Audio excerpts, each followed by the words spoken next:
So in today's video, I'm going to discuss Codeforces round 933 rated for division 3. So I will be solving first 5 problems in this video. So let's start with problem number A. The name of problem A is Rudolf and the ticket. So in this question, I will be given two arrays, array number A and array number B, and a target K. And I have to tell them what are the total number of pairs such that one of the element is from array A and another element is from array B, and the sum of both the elements is equal to k. So I have to tell them count of number of pairs such that. So you can easily solve this problem because questions are very much low. You can simply brute force a n square approach and find the answer. So let me show a solution also. Here's the solution. You can simply use two loops to solve this problem and print the answer.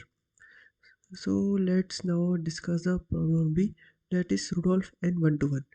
So in this question, I will be given an array and I can perform some number of operation on my array such that one operation is like I can select the index of my array and reduce that number by 2 and reduce the previous number by 1 and reduce the next number by 1. So I have to tell them whether it is possible to make all the elements of the array equal to 0. Oh, if it is possible, then print yes. If it is not, then print no. So how to solve this problem? So you can simply solve this problem using a pretty much brute force method also. So let me tell you how. For example, this is my 1 3 5 5 and 2. So I can only perform operation on these three strings. Okay, so I will start from first string. I will check if my previous index is greater than 1. Yes, it is greater than 1. So I will simply reduce to it 1 to 0. Okay, 0. So which means if I have to perform one operation on this current substring so that my previous will become 0. So what will be the resulting value of this? The resultant value of this would be 1. Okay, great. So I will write here only let 1. Okay, and now 5 we reduce to again 4 also because one operation is required for this also. If I'm performing on this index, now I will move to next index. Now I'm this index. Now my previous value is greater than 1. Yes, which means I can perform one operation on my this current string. How I can perform? Simply reduce it to 0. Simply make it to 2 and reduce the next one also to equal to 4. Okay, yes. Now I am in this index. So if I perform two operation on my current index, then my this becomes 0. This also becomes 0 and next one also becomes 0. Keep in mind I am performing two types of operation on this index. So that's how my all of the number become equal to 0. So that's how you can solve this problem. You can simply brute force from 0 index to last index and check if your previous index is greater than 1. Then perform the that times number of operation on the current index and reduce the accordingly current index, previous index, and next index. And add then check if my all the elements have become equal to 0. If it is all 0, then print yes, else you can never make them 0. And simply print no. So the code is also easy. So first of all, I'm checking if my previous index is greater than 0. Then I'm taking that how many operation I can perform to make my previous index equal to 0, that is x. Simply reduce my previous index equal to x and reduce my current index equal to 2 times into x because on my current string I will be reducing 2. So reducing to x time will be 2 into x and reduce the next number also x. So if all the strings, all the uh, elements in my final array are not equal to 0, then print no, else print yes. So that's how you can solve problem number B also. So let's now discuss the problem number C, that is Rudolph and the ugly string. So in this question I will be given a string like this and there will be some substring like pi and map which denotes if they are present in my string, then my string will be not beautiful. If none of my substring is equal to pi or map, then my string is beautiful. So I have to tell them what are the minimum number of operation I can perform. Or when operation is divided, I can remove any character in a single operation from a string. So what are the number of operation you can perform on your string so that my string become beautiful, which means none of the occurrence of pi and map are occurring in my final string. So you have to tell them what are the total number of pair or what are the minimum number of operation you can perform. So that is also easy problem. Like how, for example, this is my string like A B C. Here's a occurrence of map which I'm getting. Okay, and pi also which I'm getting. mm, PIE. So let's suppose this is my input string. So how to deal with? So for each and every index I will check if my current substring is becoming a map or pi, which means if this index I will check the next two indexes also and check if they are equal to pi or if they are equal to map. Okay, if any of this condition is satisfied, then what I will do, I will simply make my middle character, or I can say my last character, equal to some random character, which means hypothetically I'm removing that character from my answer. Okay, so let me show you here also, which means I'm removing that answer. For example, my this string is becoming map. Okay, right, but this is giving a map. So what I will do, hypothetically I will erase that map. Okay, and make p is equal to minus here, and this is the one count, which means count I will increase the count also, which means I am reducing, or I will remove my this p from my substring. That's how I can do this. Now next, what I can do, or I will simply move to next. Okay, will it making a map? No, this is not making a map. No, again next, this is making a map. No, but this is making a pi. So what I do, I simply erase the e here and make it equal to minus here, which means hypothetically I'm removing this and making PIE, which means I can never form PIE again. So that's how you can solve this problem also and increase the count accordingly. So you can see this.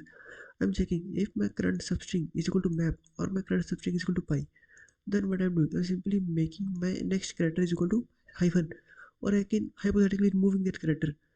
Okay, so that's how you can solve this answer also.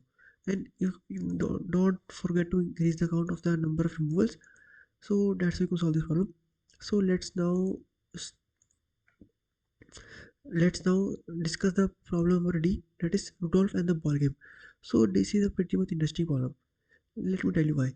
For example, let me teach you here also what this problem asking us to do simply. For example, there are friends sitting over here. 1, 2, 3, 4, 5, 6, 7, 8. So I have taken case like my n is equal to 8, which means a total of 8 friends are sitting in a circle. So there will be initial guy which is having a ball. For example, I am taking hypothetically that initially my 3 number has a ball. Okay.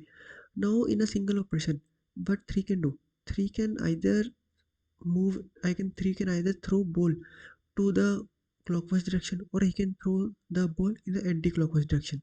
Okay. For example, let 3 choose to throw the ball to the 5 next further, and I have not decided the direction. So if he is throwing the ball in clockwise direction, then the ball at the end ball is with the this, which means the eighth index. But if he is throwing the ball in the anti-clockwise direction, then at then ball will be gone to the index number 6, because 1, 2, 3, 4, 5. Great. At the 5 index.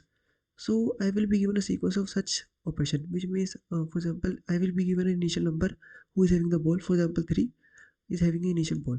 Then I will be giving some quick queries, or I can say a format like x comma direction, which means if my ith number is having a ball, then he will throw the ball in the direction. For example, if it is clockwise, then he will throw the ball in the clockwise direction at the x distance. If d is anti-clockwise, then he will throw the ball in the anti-clockwise direction at x distance. But if there is also case, they are also given a question mark to us, which means they don't know to the which end the ith person has thrown the ball. Now we have to tell them what are possible number of persons which can have the ball in the end. If this question mark is unknown, which means by trying all possibility of this question mark, I have to tell them what are the persons which can have the ball in the end after performing total m throwing operation. So hope so the problem is clear to you. So you can pretty much brute force this problem. But how? You can see my n is also 1000, my m is also 1000, which means number of person, which means number of throws. I can say the number of throws will be also limited, and my number of person are also limited. So that's how you can solve this problem. But how? Let me tell you again also. Let me erase the extra stuff here. So in the test case also, I will assume that 3 is having the initial ball, and so let's suppose I'm having some sequence of operation, like for example 2 2 comma clockwise direction, 3 comma anti-clockwise direction, and let's suppose 4 comma question mark, which means I don't know which direction is that person throwing the ball, and again 5 comma let's suppose 1 comma question mark. Okay, great. And add then 2 comma, let's suppose again question mark I'm taking. So let me create a set. For example, so at the ith position, tell me whosoever is having a ball. 3 is having the ball. Okay, great. So now 3 will send the ball in the clockwise direction at the two distance, which means the ball is with me now 6. Okay, ball is now with 6. So let me remove 3 because now 3 does not have the ball. My 6 is having the ball. So I will write the 6 here. This is, let me take this as set, which means I will perform an operation like now after 3, who will get the ball? That is 6. Okay, 6. Then I will make my universal set is equal to 6 only because at that my 6 is only having the ball. You will, this will make sense later. Okay, let me remove this. Now 6 is having the ball. Now he will throw the ball in anti-clockwise direction to the 3 distance, which means 1, 2, uh, here it will be 5. Here it will 5, and then 5 will be having the ball. Okay, now 5 will throw the ball in anti-clockwise direction at the distance of 3, which means at the 2th index, which means at then my 2 will be get the ball. Okay, great. Now my 2 will be get the ball. So I will remove the 5 also and write it 2 here. Because now 5 is not having the ball, only 2 is having the ball, which means this is also done, this is also done. Now what will happen? Now, I don't know the direction of the thrown ball, which means I can either throw in this way or I can either throw in this way. Yes. So where I will throw the ball. For example, if I'm throwing the ball in the clockwise direction to the 4 digits, now then who will get the ball? Okay, great. 1, 2, 3, 4. Okay, my 6 will get the ball. So I will insert, so I will also maintaining a new set. That for the previous set, who can get the new ball? So from 2, my 6 can get the ball. Okay, great. Now if he throws the ball in anti-clockwise direction, then who will get the ball? 1, 2, 3, 4. Again, 6 will get the ball also. So in this case, my both number come equal. So I will add 6 here, 6 only, which means at then my 6 is having the ball from this question mark operation also. Okay, now erase it also. Now, okay, great. Now 6 is having the ball. Now 6 can throw the ball in left or in the right because I don't know the direction. So from 6, who can get the ball? From 6, my 5 can get the ball and my 7 can get the ball. Yes, because these two numbers, if I throw it left, it will go here. If I throw right, then it will get the ball. So I can either get 5 or 7. Now you see, I will not get, now I am getting the two values for my final set, which means at this operation my two number can have the ball. So I will perform the operation on these two numbers in my next step. So let me tell you why. So my 5 and 7, which means for my current situation, my 5 and 7 will get the ball. Now I will perform the operation from the for these two um, position. So let's suppose if I'm throwing the ball, okay, great. So let's suppose I am at 5 and I'm throwing the ball in the anti-clockwise direction at the index of 2. That means 1, 2. I will throw it to 3. Okay. Now if you throw it anti-clockwise, I will throw to 7, which means ball would get to 7. Okay. Now for 7, what are the cases? If I throw the ball in the clockwise direction, then 5 will get the ball. If I throw the ball in anti-clockwise direction, then 1 will get the ball. Now you see, in my final set, my four values are coming, which means at the end of the all the operation, total number of 4 pair are there which can get the ball. So for example, if there is one more case, like for example 3 comma question mark, then for each and every index you will perform the operation 3 left, 3 right, 3 left, 3 right for each and every index and create a new set of that. Now for the next index, you will perform the operation on that set. So that's how you can solve this problem. It is pretty much brute force only because my constants are very low. You can see my constants are very low. So that's how you can solve this problem number D also. So let's now discuss the last problem which I was able to solve this in problem set. This is Rudolf and the K bridges. So in this question there is a river like this. Okay. Now each and every and I will be given a matrix of n comma m which represent the depth of each and every point on my river. Okay. So what I can do, I can simply construct a bridge on rows. For example, if this is, let me take the screenshot.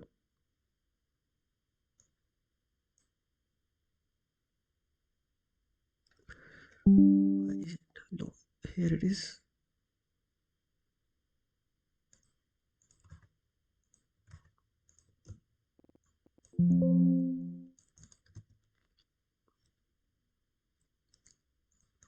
Okay, great.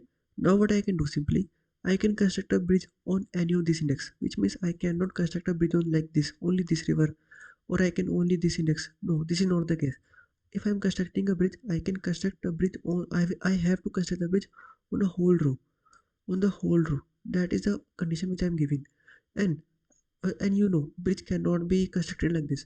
So there's different condition, like I have to construct a pillars under the bridge. For example, my first and last index will always have a pillar. Now for example, in this case, let's suppose my maximum range for pillar is, let's suppose, 3, which means if I'm constructing a pillar over here, then at most I can skip at most 3 indexes, and I have to make a bridge on the next index. For example, if I'm skipping these 3 index, I cannot skip 4. I have to construct a bridge over here. Okay, or I have to construct bridge over here, or I can make it here also. But I cannot consecutive more than, I cannot leave more than D cells consecutively. For example, I am constructing like this. So this is a valid pair. But if I'm choosing, like I'm choosing 2 here and 2 here, here you can see my maximum difference between these two indexes is 1, 2, 3, 4, 5. That is 5, which is not bearable at all. Which means I have to construct a bridge in the middle of something. So let's suppose I'm constructing a bridge over here 5. Now my distance over is 2. My distance is over here is 2, which means I can now make a bridge. So that's how you can construct a bridge on a single row. Now, but there's also case, they have said there is no fun in creating a bridge on a single row. So what they have said, they have to construct a bridge on k consecutive rows. Okay. For example, let's suppose my k is 2. So I cannot only make bridge on this or on this. I have to make, for example, if I'm constructing a bridge over here, I have to also make bridge over here also. So that's how you can know my two indexes are getting covered. Great. So that's how you can construct a bridge. Or what I can do, there's also case, I can also construct a bridge like here also and here also, which is also 2. So that is also valid case. So now what I have to tell them, what is the minimum number of operation to construct a bridge, and what is the cost. For example, if I'm constructing a pillar over here, one pillar over here, then the cost of this pillar, constructing of this pillar, would be a of I plus 3. For example, plus 1. For example, this is 2. Then making a pillar over here will cost me 3. Making a pillar over here will cost me 3. Making a pillar over here will cost me 6. And here similarly 5. So what is the total minimum cost required to make the pillars? So how to solve this problem? First of all, I will tell you the first of all I will tell you how to break this problem into smaller parts to solve the further problem. So let me break down the problem. First of all, you tell me that what is the minimum number of costs to make bridge on this on the each and every row. Which means for each and every row, I will calculate the minimum cost required to construct bridge over on the ith row. So how I can calculate? I can simply calculate using a dynamic programming approach, because there will be many cases. For example, let's suppose to for example, this is the array which is given to me, like 4, 5, 4, 3, 2, 1, and here it is 0, and these are the compulsory places where my pillar would be there only and only. So let's suppose I'm choosing an index like this. Okay, choosing index like this. Now I can at most, for example, my d is 3 only. So now I can at most skip 3 indexes. Let's suppose I'm choosing this index. Okay, great. Now I'm skipping 3 index and choosing this index. Okay, great. Now this is a compulsory index. So what is the cost? My cost is simply 1 plus 5 plus 3, 6, 7, 8, 9 plus 1, that is 10. So I am getting a cost of 10. But is this the minimum possible? I hope so. Yes or no? You tell me. I think so, yes, this is a minimum cost. But here I am getting a greedy operation. But this will not work in each and every case, because greedy will not always work on this type of problem. So I have to use the dynamic programming approach, which means I have to try each and every possible configuration and find the minimum among them. So it is a pretty much classical problem. Like I have to, for example, I am giving an array, and I have to select some number of indexes from my array such that distance between any two array any two indexes is not greater than k, and I have to find the minimum cost to set such k indexes. So how we can solve this problem? So there's a pretty much simple multi-set multi-set implementation using DP of this question. So I will show the code of that part you here. So this is the code of previous question like D. You can see, or you can make it understand later also, but this is also easy, nothing fancy. So this is the problem which I'm telling. So this is the function which is calculating me the minimum cost to get the answer for my ith row. You can know. So what I'm doing. So if you know the DP, you can easily understand this part. So how I'm solving this problem. But if you don't know the DP, I think so you cannot solve this problem till uh, from you in your current condition. So as I suppose that you must learn DP to solve this problem. So if anyone know, so if you know the DP, you can simply easily understand this approach. What I'm doing here, I'm simply checking all each and every possible pair. For example, I'm maintaining a multi-set here. Okay, so if my I will simply erase all the elements in my multi-set whose occurrence are greater than D because I will never take that index, and I will simply add the minimum of all the configuration possible till the previous D index in my current index, and simply insert that index also in my set. So and simply print the answer, and you know my answer would be lie at the last index. So that's how you can calculate the answer for each and every index. But what the next? What I can do the next? Simply, for example, if you have calculated for each and every index, for example, value of this, for example, is x, value of this is x1, and value of this is x2. Now you have to tell them what is the minimum cost to construct bridge on at most two indexes, either these two or either these two. So that is also easy part because you know this is also pretty much simple prefix problem. So first of all, calculate the sum for this, and the minimum of all this possible configuration. For example, I have an array like 1, 2, 3, 4, 5, 6, 7, 8. Uh, I have an array of like 8 index, and to you given index of 3. So find the answer for this pair. Find the answer for this pair. Find the answer for this pair. Similarly for all the pairs of the three sides, and the minimum for all this answer would be a final answer. So that's how you can solve this question problem easily. And you know this is a whole implementation only. You can easily understand that part. So hope you have got this problem an idea. So if you have doubt in any of these five problems, you can comment it down. Until then, check out for the next one. Thank you.